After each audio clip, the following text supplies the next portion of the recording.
All right, in this video, let's talk about your voice as a coach and some of the things you should consider when talking to your players, giving instruction, etc. So number one, I think projecting your voice is a really important skill as a coach. I'm not an expert on teaching you how to project your voice. I learned to project my voice in the crucible of my baseball academy, where we had music playing, we had lots of kids doing lots of different things, and I was in a batting tunnel, or I was trying to get a group together, and I had to get everyone organized despite this cacophony of other sounds and things that were going on. So I learned to use my diaphragm and really shove my voice far away.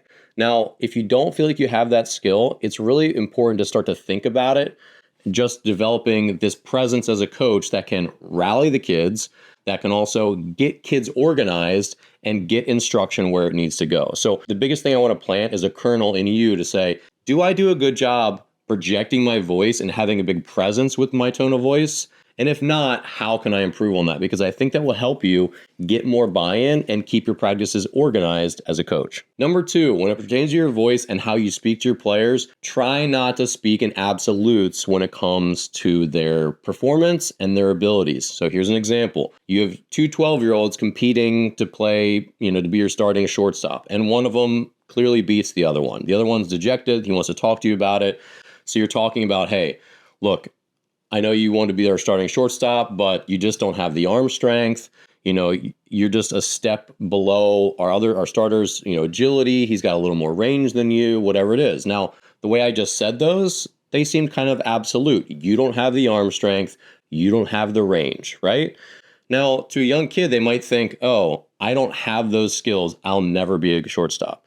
The better way to phrase that helps inspire a growth mindset, which we want in young people, is to say, look, you don't have the arm strength quite yet. You got to keep working in the outfield, give them some actionable things, long toss, working on your mechanics, your throwing mechanics, doing your shoulder care exercises with your rotator cuff stuff, right? We need to continue to work with you to build your arm strength up because you're just not there yet. And when you explain and evaluate players using yet, like, hey, you just don't quite have the range yet to play shortstop.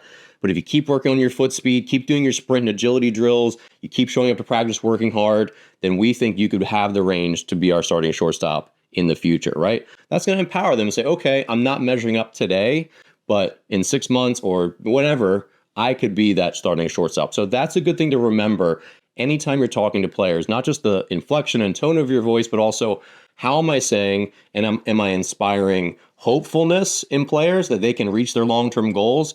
Or am I implying that they're never going to have the skills to do what they want to do?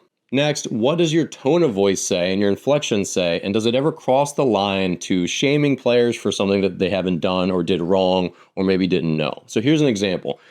Say you're a left fielder, with your team, you've had discussions about where to play, like your positioning, right? And your left fielder, you look over and they're way too close to the line. And you've talked about this, right? Now you could yell, hey, left fielder, 5 steps to the right, right? You're just giving them instruction. You're getting their attention and you're telling them 5 steps to the right. Inside, you're really annoyed and exasperated that they continue to not listen and they're out of position. But right now, yelling out into the field, do you need to project that, right? The way I've seen this done is, left fielder, insert name, Johnny, why are you so close to the line? Get over 5 steps, That's shaming them. That's implying that they're stupid. That's implying that they don't listen. It's showing too much emotion, too much negative emotion as a coach, right? So I would implore you to think hard about your tone of voice.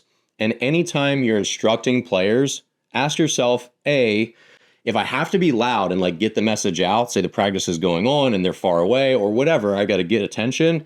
How loud can I be while still being only instructive and still sounding like I'm on their side, like I'm being kind, right? You can be like, hey, double play depth, right? That says, why aren't you in double play depth? Are you stupid? Or you could say, infield, double play depth. That's just saying, hey, infielders, make sure you're in double play depth, right? So just make sure your body language and your inflection and tone don't shame your players unnecessarily or share some of the things that you're dealing with, your own emotions. Look, I've been annoyed at players. It's like, dude, we've talked about this 27 times and you're doing it wrong again, right? I've been there. But you just have to put that aside, especially when you're in public, when other people will hear you, especially if it's during a game, which I really don't I really don't like yelling out the players. I rarely do it. I suggest you don't. But when you have to, you don't want to shame them, right? Just get the message out as clearly as you can and leave it at that. You can always talk to them later if they need to, fix something. But think really hard about your tone and inflection and what it says to your players.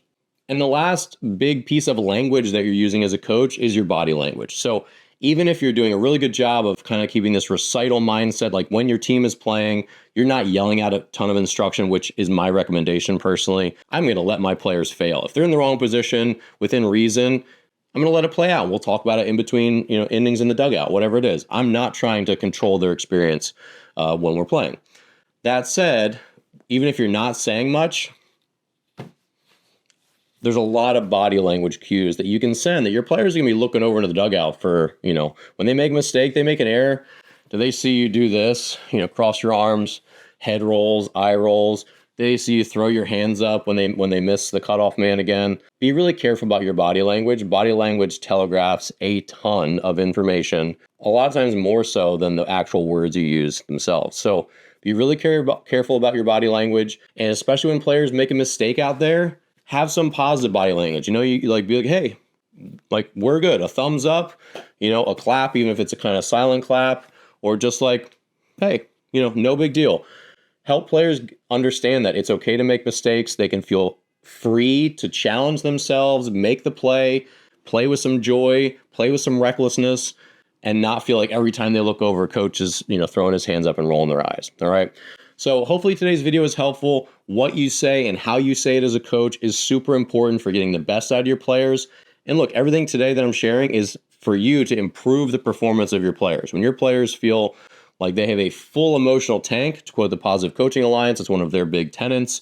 When they feel really empowered and they love what they're doing and they feel encouraged and confident, they're going to play their best, right? And so your words and your tone of voice and your body language and the way you phrase things is going to matter quite a bit in helping them get that performance optimization. All right. So thanks for watching. Leave a comment or question below. Also, let me know, what are some of the things that you do to keep your players encouraged? How do you try to talk to them? What are some of your challenges as a coach? Leave me a comment below, and I'll see you here in the next video.